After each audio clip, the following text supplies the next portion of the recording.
विद्यार्थियों, 9th के रसायन विज्ञान का पहला चैप्टर द्रव्य और उसकी अवस्थाएं हम लोग आज पढ़ेंगे।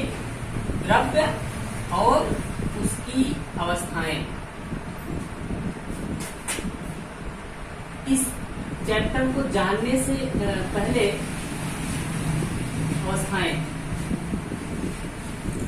तो हम लोग अब देखते हैं कि द्रव्य और उसकी अवस्थाएं जो है, इसको पढ़ने से पहले हम सबसे पहले जानते हैं कि इसमें जो पहला शब्द लिखा गया है द्रव्य, ये होता क्या है। ये द्रव्य कुछ खास नहीं है, जिसको आप कक्षा 6 से पढ़ते आ रहे हैं। द्रव्य क्या होता है, वही जिसको आप पदार्थ के नाम से जानते हैं, पदार्थ वही है। ये द्रव्य, इसको मैटर कहते हैं, और पदार्थ उसको सब्सटेंस कहते हैं। लेकिन उससे हमको मतलब ये बस केवल द्रव्य से है। तो देखिए, द्रव्य के बारे में अगर परिभाषा कर दी जाए तो ये द्रव्य की परिभाषा ये होती है कि कोई भी वस्तु जो स्थान घेरे और जिसमें भार हो, उसे हम द्रव्य कहते हैं। तो एक बात हम लोग यहाँ से करते हैं, जैसे कि एक अगर बैलून ले लिया जाए, बैलून कोई ऐसे गुब्बारा टाइप का है, ये इसका मुंह खुला हुआ है। तो ये ऐसे ही पहले बड़ा सा गुब्बारा होता है, छोटा सा ऐसे बना हुआ, तो इसमें जब हवा भरते हैं तो ये फैलता है। तो हम लोग पहले ऐसे गुब्बारे को ले लिया है, जबकि ये अपने ऐसे बना हुआ, केवल बना हुआ है, इसमें कोई हवा नहीं भरी हुई है।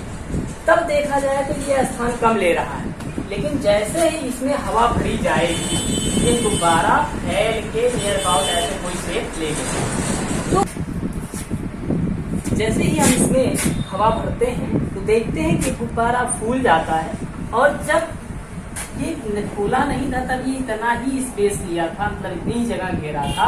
जैसे ही फैलता है हम देखते हैं कि ये ज्यादा जगह घेर लिया। ये देखिए, ये बढ़ गया।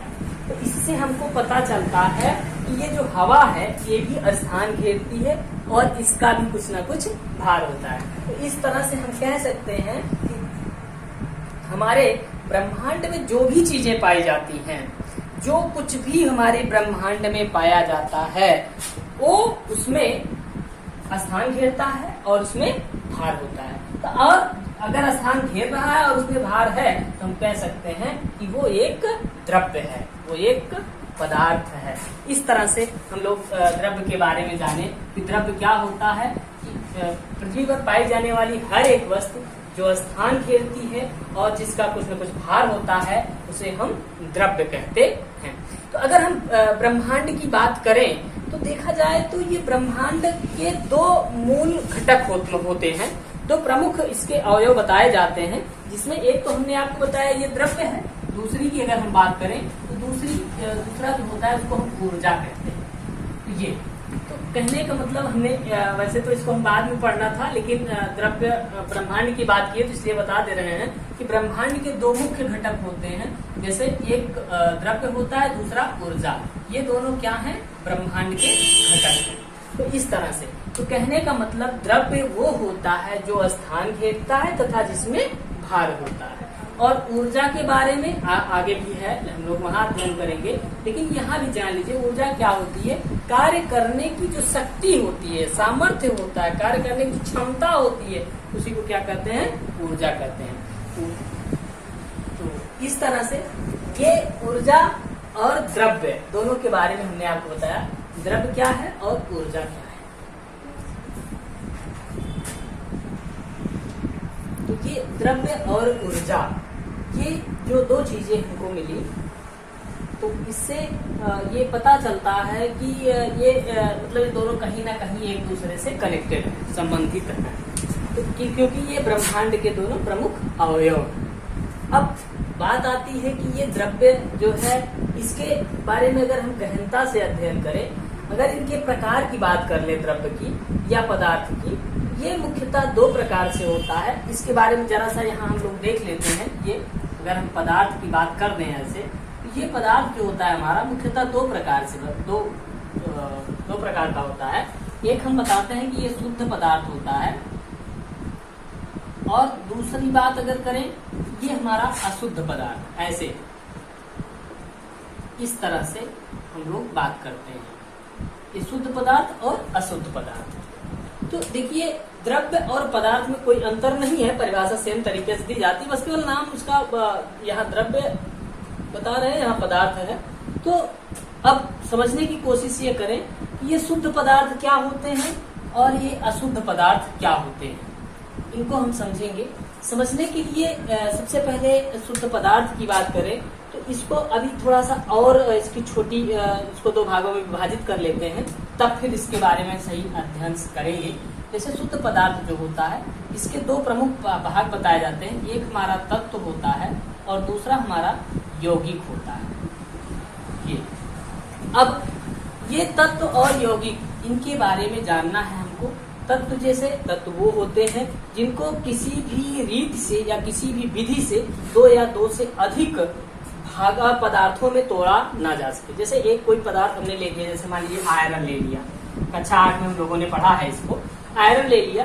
अब इस आयरन का मान लीजिए एक आयरन का इतना बड़ा टुकड़ा ले लिया, अब इसके चाहे जितने ऐसे टुकड़े करते चले जाएं, काटते चले जाएं, विभाजित करते चले जाएं, चाहे गर्म करके काटे, चाहे ऐसे ही काटे, चाहे जो तरीका अपनाए इसके साथ, इसमें से कभी गोल्ड नहीं निकलेगा, कभी सिल्वर नहीं निकलेगा, निकलेगा तो केवल आयरन का ही टुकड़ा निकलेगा।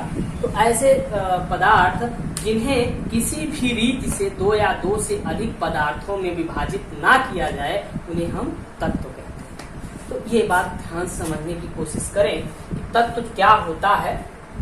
तो हमने आपको तत्व के बारे में बताया कि तत्व वो होते हैं जिन्हें किसी भी रीति से दो या दो से अधिक पदार्थों में विभाजित ना किया जा सके, उन्हें हम तत्व कहते हैं। ये समझने की बात है, बड़ा लॉजिक है इसमें कि ये तत्व, जैसे हमने आयरन लिया, आयरन क्यों लिया क्योंकि ये बड़ा ही फेमस था। जब हम लोग कक्षा 8 में पढ़ रहे थे तो उस समय ये बहुत ही ज्यादा देखने को मिलता था। क्या है आयरन? तो आयरन का मतलब वही लोहा, इसको आप लोगों ने बहुत अच्छे से देखा है, करीब से देखा है, हर घरों में लोहा होता है।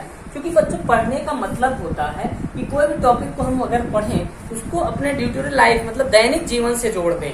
जब दैनिक जीवन से जुड़ी हुई चीज को हम पढ़ेंगे तो वो चीज हमको हमारे दिमाग में ज्यादा टाइम तक बनी रहेगी। जैसे हमने आयरन की बात करी तो आयरन में आपके घरों में कुछ नहीं तो चाकू सबके घरों में होती है।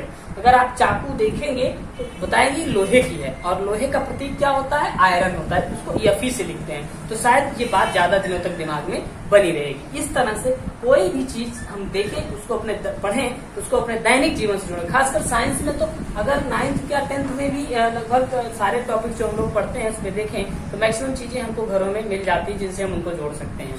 तो दैनिक जीवन से जोड़ के अगर किसी बात को ध्यान में रखेंगे तो वो हमारे दिमाग में ज्यादा टाइम तक बनी रहती है। तो इसके लिए हम लोगों ने, जैसे हमने आयरन का एग्जांपल लेके आपको बताया कि अगर कोई आयरन का टुकड़ा ले लिया जाए और इसके चाहे जितने और छोटे छोटे टुकड़े किए जाएं, लेकिन वो आयरन ही मिलेगा, कभी आपको सोना या कभी आपको चांदी नहीं मिल जाएगा। तो इस तरह से हम कह सकते हैं कि तत्व वे होते हैं जिन्हें किसी भी रीति से दो या दो से अधिक पदार्थों में विभाजित ना किया जाए। तो हम बात करें यौगिक की। यौगिक की बात करते हैं, लेकिन यौगिक की बात करना यहाँ जो है ये इसका मतलब ये होता है जब दो या दो से अधिक तत्व यही आपके तत्व मिल करके इसका यौगिक का निर्माण करते हैं। लेकिन कंडीशन होती है कि जो तत्व मिलते हैं उनका अनुपात एक निश्चित होता है। जैसे अगर हम यौगिक की बात करें तो यौगिक के लिए सबसे अच्छा एग्जाम्पल होता है हमारा, जो कि हम लोग इसका भी दैनिक जीवन में बिना इसके उपयोग के जी ही नहीं सकते हैं। जैसे कि आप लोगों ने सुना ही होगा कि जल ही जीवन है। तो सबसे पहले हम लोग H2O, ये जल का प्रतीक है, तो ये यौगिक है और इसमें हाइड्रोजन और ऑक्सीजन दो गैसें हैं। इन दोनों के सहयोग से मिलकर ये हमारा जल बनता है और ये जल हमारा क्या है? एक यौगिक है। इसके बारे में हम ज्यादा यहाँ व्याख्यात्मक रूप से इसकी बात नहीं करेंगे क्योंकि इसको हमें आगे पढ़ना है, आगे इसका टॉपिक मिलेगा तो वहाँ हम इसको व्याख्यात्मक रूप से पढ़ेंगे। लेकिन अभी इसको इतना जानते रहिए कि दो या दो से अधिक तत्वों को एक निश्चित अनुपात में रासायनिक संयोग से प्राप्त पदार्थ जो होता है उसे हम यौगिक कहते हैं। सीधी सीधी बात है कि दो या दो से अधिक तत्वों के निश्चित रासायनिक संयोग से प्राप्त पदार्थ हमारा यौगिक होता है। अब हम थोड़ा सा नजर डालते हैं अशुद्ध पदार्थ पे। ये हमारा बेसिक है, इसको हमने कक्षा 8 में भी पढ़ा है, बट चैप्टर को शुरू करने से पहले इन चीजों की जरूरत समझा गया जाता है, इसलिए हम आपको ये बता रहे हैं। आप ध्यान दीजिए। जैसे इसके बारे में हम लोग जानते हैं कि मिश्रण, ये हमारा जो अशुद्ध पदार्थ होता है इसके अंदर केवल और केवल मिश्रण आता है। अब बात करते हैं मिश्रण की। तो बच्चों ये मिश्रण जो होता है, यौगिक और मिश्रण एक दूसरे से लगभग समान होते हैं, बस अंतर इनकी परिभाषा में इतना ही होता है कि हमने इसमें बताया 2 या 2 से अधिक तत्वों को एक निश्चित अनुपात में, 2 या 2 से अधिक पदार्थों को निश्चित अनुपात में मिलाया जाए, तब जो बनेगा वो यौगिक होगा। लेकिन मिश्रण में हमने बताया कि इन्हीं को 2 या 2 से अधिक पदार्थों को किसी भी अनुपात में मिला दीजिए तो क्या बन जाता है, हमारा मिश्रण बन जाता है। जैसे अभी गर्मी का मौसम पीछे चल रहा था, हम लोग बहुत मिश्रण बना रहे थे, नींबू और पानी को, थोड़ा सा नींबू पानी में मिला देंगे तब भी मिश्रण बन गया, और ज्यादा सा नींबू का रस और पानी मिलाएंगे तब भी मिश्रण बनेगा। थोड़ी सी शक्कर मिलाएंगे तब भी मिश्रण बनेगा पानी के साथ, और थोड़ा ज्यादा मिला देंगे तब भी मिश्रण बनेगा पानी के साथ। तो कहने का मतलब इसमें कोई वो लिमिट नहीं होती। जैसे हमने क्या किया, एक ग्लास लिया ऐसे, कोई बीकर टाइप का। अब फिर क्या किया, इसमें हमने पहली बार जो है यहाँ तक पानी भर दिया, इसके बाद इसमें मात्र थोड़ी सी शक्कर, ऐसे कुछ इसके क्रिस्टल डाल दिए, दाने डाल दिए, तब भी जब इसमें आया ये डिजॉल्व हुआ, ये तब भी मिश्रण बना। और अगली बार हमने क्या किया, थोड़ा सा बढ़ा दिया, पानी की मात्रा यहाँ तक कर दिया ये। अब जब इतना पानी हो गया तब थोड़ा सा शक्कर डाल दी इसमें, और कम मात्रा डाले, तब भी जो बनेगा वो मिश्रण ही होगा। तो इसमें हम देख रहे हैं कि अवयव तत्व, जो अवयव तत्व का मतलब क्या क्या इसमें मिल रहा है, तो अवयव तत्वों की मात्रा निश्चित नहीं है, और जबकि इसमें क्या होता है, अवयव तत्वों की मात्रा निश्चित होती है। यौगिक के भी और पार्ट होते हैं, और यौगिक को भी 2 भागों में बांटा जाता है, ठीक ना। जैसे हम लोग कहते हैं जो है इसको अंग्रेजी में कंपाउंड कहते हैं, और कंपाउंड की बात करें तो ये 2 टाइप्स को आगे पढ़ने को मिलेगा आपको, ये ऑर्गेनिक कंपाउंड और इनऑर्गेनिक कंपाउंड के बारे में, लेकिन वो सब आपका आगे की कक्षाओं में आप पढ़ेंगे। यहाँ आप बस यौगिक जानते रहिए, इतना ही है। तो मिश्रण की लेकिन बात करें तो इसको आप पढ़ चुके हैं। मिश्रण 2 प्रकार का बताया गया है, एक समांग मिश्रण होता है और दूसरा विषमांग मिश्रण होता है। तो आइए इसके बारे में थोड़ी सी चर्चा करते हैं, जगह का हम इसको मिटाते हैं थोड़ा सा। अब यहाँ लिखते हैं, ये हमारा ये मिश्रण है, इसके 2 भाग, एक होता है समांग मिश्रण, एक होता है समांग मिश्रण, और दूसरा होता है हमारा विषमांग मिश्रण। दूसरा होता है हमारा विषमांगी मिश्रण। ये हमारा समांगी मिश्रण है और ये हमारा विषमांगी मिश्रण। इसको हम पढ़े हैं पीछे की कक्षाओं में, समांगी मिश्रण क्या होता है और विषमांगी मिश्रण क्या होता है, इसके बारे में। बच्चों आप कक्षा 8 की क्लास को याद करिए, जब आपने पढ़ा था कि किसी भी चीज को अलग करने के 2 तरीके होते हैं, एक होता है भौतिक विधि और दूसरी होती है रासायनिक विधि। ऐसे न समझ में आ रहा तो आप परिवर्तन पढ़े हैं, उसको याद में रखिए, भौतिक परिवर्तन और रासायनिक परिवर्तन। वहां से तो भौतिक विधियां क्या क्या होती हैं उनको आप जान लीजिए। भौतिक विधियां होती हैं जैसे चालना, बीनना, छानना, ओसाना। जैसे घरों में खाना बनाते समय जो है इसमें चावल से कीटाणु को पृथक किया जाता है, तो ऐसे लोग बीन बीन करके कर लेते हैं, बड़े कंकड़ पत्थरों को निकाल लेते हैं। तो इस तरह से जो विधि होती है उसको हम भौतिक विधियों का नाम देते हैं। और रासायनिक विधियां जो होती हैं उसमें जैसे कि अब शक्कर पानी को घोल दिए, फिर उसमें से उसको अलग कैसे करेंगे, तो अलग नहीं हो पाता, तो हम उसको हीट करते हैं। जब हीट करते हैं तो पानी इवापोरेट, वाष्प के रूप में बाहर निकल जाता है, और हमारी शक्कर जो है नीचे कुछ मात्रा उसकी बच जाती है, कुछ तो नष्ट होती है लेकिन कुछ मिल जाती है। तो इस तरह से हम लोग जो कहते हैं तो वो विधियां हैं, भौतिक विधियां और रासायनिक विधियां। लेकिन उनको यहाँ नहीं देखना है आपको, बस इतना ही देखना है कि भौतिक विधियां क्या होती है, उनको ध्यान में रखना है। बच्चों ऐसा मिश्रण जिनको हम भौतिक विधियों द्वारा उनके अवयव तत्वों को पृथक कर लिया जाए। अवयव तत्व क्या होता है, जैसे यहाँ देखने का प्रयास करें आप लोग। यहाँ हमने एक इतना एरिया संरक्षित कर लिया है, इसी में ये देखिए, ये हमारा जो बड़ा बड़ा गोला दिख रहा है आपका, ये हमारा मान लेते हैं कि गेहूं के दाने हैं, और इसी में हम ऐसे छोटे छोटे जो दिख रहे हैं, ये मान लिया हमने सरसों के दाने मिला दिए इसमें, या बालू के कंकड़ के टुकड़े मिला दिया ऐसे देख रहे होंगे आप। अब इस तरह से अगर हमको मिल जाए तो क्या कर सकते हैं कि जो हमारे बड़े बड़े टुकड़े दिख रहे हैं इनको हम बीन कर हाथ से ऐसे बड़े बड़े टुकड़ों को निकाल सकते हैं। तो जब इन टुकड़ों को हम इसमें से निकाल देंगे तो कहने का मतलब ऐसे बीनना कौन सी विधि है, भौतिक विधि है। तो भौतिक विधियों द्वारा हम इनके अवयव तत्व क्या हुआ, जैसे इसमें हमारा ये मान लीजिए कंकड़ अशुद्धि है, और ये हमारा जो है हमारा ये गेहूं था, इसमें गेहूं और अशुद्धि ये इसके अवयव तत्व कहे जाएंगे। ध्यान से समझने की कोशिश करें, ये अशुद्धि और ये गेहूं ये हमारे अवयव तत्व कहे जाएंगे। और ये जो हमारा पूरा बना हुआ था ये हमारा क्या था, मिश्रण था एक।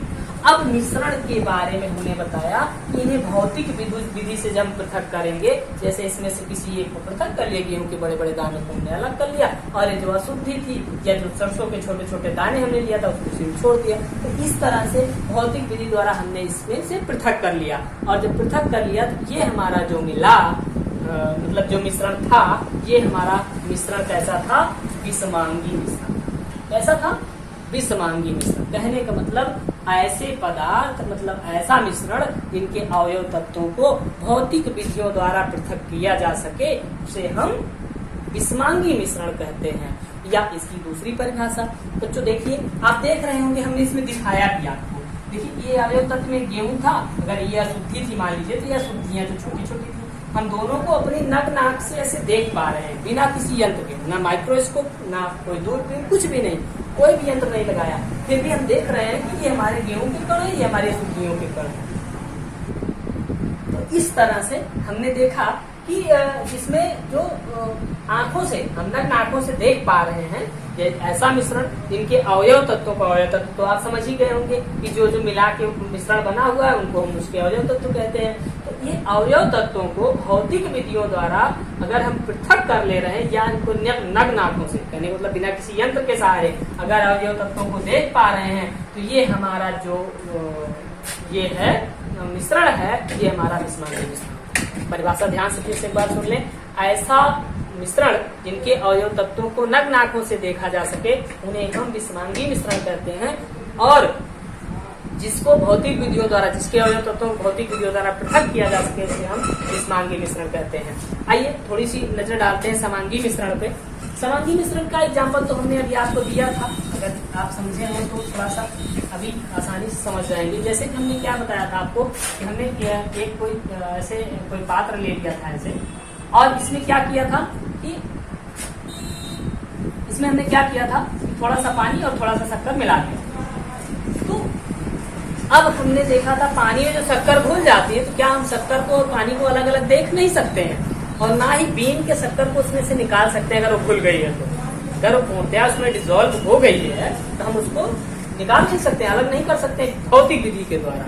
तो ऐसे मिश्रण जिन्हें भौतिक विधियों द्वारा पृथक ना किया जा सके, ऐसे मिश्रण जिनके अवयव तत्वों को नग्न आंखों से देखा ना जा सके, उन सभी को हम क्या कहते हैं, समांगी मिश्रण। अब इसके अवयव तत्वों की बात करें, हमने दो चीजें लिया था, आप पढ़े हैं कक्षा 8 में, याद करिएगा सारे तत्वों और उनके फार्मूलों को, जो यौगिक और उनके फार्मूले आपने पढ़ा है उन सबको याद करिएगा। तो शक्कर हमने डाला था C12 H22O11, ये हमारा क्या है, शक्कर है, सुक्रोज इसको कहते हैं। और इसमें हमने पानी है, पानी हमारा होता है H2O। तो ये दोनों मिलकर के इसके क्या हो जाएंगे, अवयव तत्व, ये इसके अवयव है। तो अवयव में हमने देखा कि इसमें क्या क्या अवयव था इसका, शक्कर और पानी।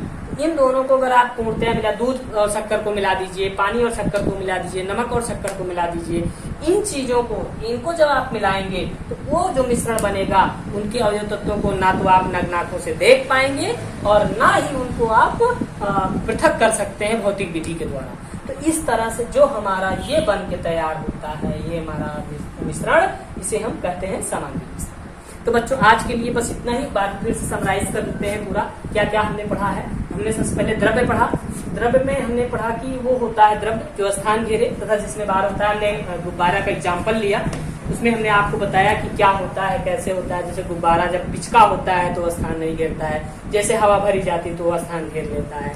तो कहने का मतलब वो भी हवा भी हमारी जो है स्थान घेरती है, उसमें भार होता है, तो वो भी हमारा क्या है, एक जो है द्रव्य है। वैसे कहा भी जाता है air is a mixture of many gases, जो हवा है वो कई गैसों का मिश्रण है। तो इस तरह से वो भी गैस तो वैसे भी आप जानते हैं कि जब वैसे सिलेंडर में भरी जाती है तो उसका वजन होता है। तो इस तरह से हम कह सकते हैं कि उसका ये भी एक भाग होता है, तो वो भी एक द्रव्य है। इस तरह से, और ऊर्जा के बारे में हमने आपको बताया था, कार्य करने की क्षमता को ऊर्जा कहते हैं। उसके बाद द्रव्य की बात आई। द्रव्य के बारे में हमने सोचा पदार्थ की जानकारी ले लेते हैं। तो द्रव्य और पदार्थ एक ही चीज है।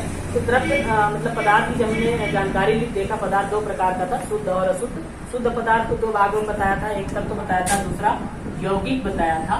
तत्व के बारे में बताया था, तत्व वे होते हैं जिन्हें किसी भी रीत से दो या दो से अधिक पदार्थों में विभाजित न किया जा सके। यौगिक के बारे में हमने बताया आपको कि यौगिक वे होते हैं जिन्हें दो या दो से अधिक पदार्थों को एक निश्चित अनुपात में मिलाने से इन्हें बनाया जाता है।